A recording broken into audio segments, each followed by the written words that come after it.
Well, if you've been waiting to see if home prices will start to become more affordable, new reports out this week could help you decide whether you need to start house shopping. A rise in mortgage rates tampered down the pandemic housing boom, but it also took the air out of mortgage applications.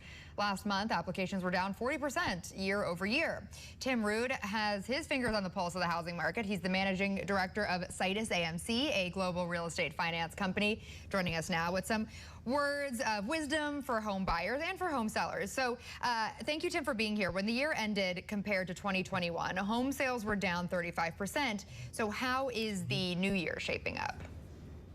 Place your bets, Lindsay. Place your bets, right? I think a good way of looking at going into 2023, it's really going to follow the path of interest rates. If interest rates start eking more towards 7% or go higher than 7%, what would tend to happen is you're going to see more properties on the market languishing, not selling, which will create downward pressure on home prices. If you get closer to the 6 to 5.5% range, then what will likely happen is you'll probably have the same amount of inventory that's coming to the market, because people who have discretionary sales, really need to sell, it's out of convenience, are probably not going to be in either scenario in the market. However, the folks who have the non-discretionary sales, well, I think that's going to be the constant in terms of the bands of inventory in any interest rate environment. However, if rates are closer to 5.5%, then you're going to see more activity, more sales, therefore less inventory and more upward pressure on housing. So I think we're in good shape going into 2023, barring fill-in-the-blank sort of event catastrophe. Okay, so tomorrow new home construction data will be released and existing home sales come on Friday, but those reports will be for December. You're talking about 2023 here. A month not traditionally associated with home sale activity is December. So how much merit should we take in those reports regarding the health of the housing market? The challenge with the housing market, the data, is that it tends to be lagging indicators. Like the data that you're going to be using for home values is probably 3 months old, and that data doesn't reflect reflects contracts that were signed 3 months before that. So you could really be looking at data that's 3 to 6 months old. So it's kind of hard to put your finger on it sometimes. Now, look, for the new home market, I think that, you don't expect builders to bail out the housing market this go around. You're seeing that their ultimate sales, new home sales, are down about 25% year over year, and you're seeing permits pull back. You're seeing pending sales pull back. All these things that would be indications that the builders are building more inventory. They're like, no, I've seen this play out in the early 80s. I saw this play out in the mid 2000s.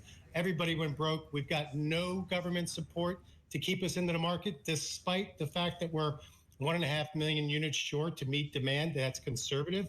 So what I'd like to see, and I don't know if we're going to see it ultimately, is the government's worked really hard on the demand side.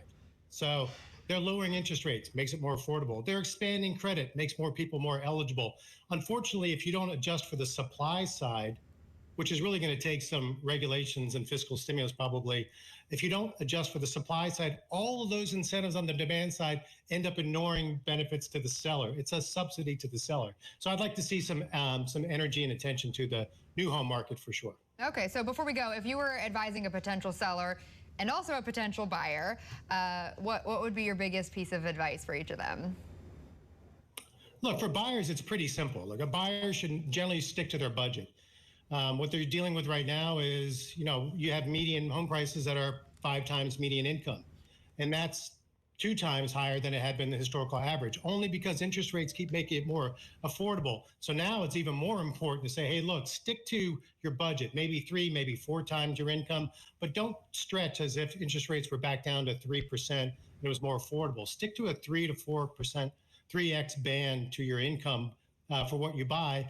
And sellers, I think sellers are pretty smart. They're not going to get out. They're not going to put their homes on the market unless they desperately need to sell. And if it's not selling, rather than dropping the price endlessly, they're going to pull it off the market. So I think that if you're a discretionary seller, you got to do what you got to do. If you're a non-discretionary seller, or if you're a discretionary seller, you're probably going to keep it off the market. If it's a non-discretionary seller where you need to sell for a job or some life event, then you got to do what you got to do and take your lumps. All right, some good tips there. Tim Rood, Managing Director of SitusAmc. Thank you so much for joining us this morning. Appreciate your time. Thanks.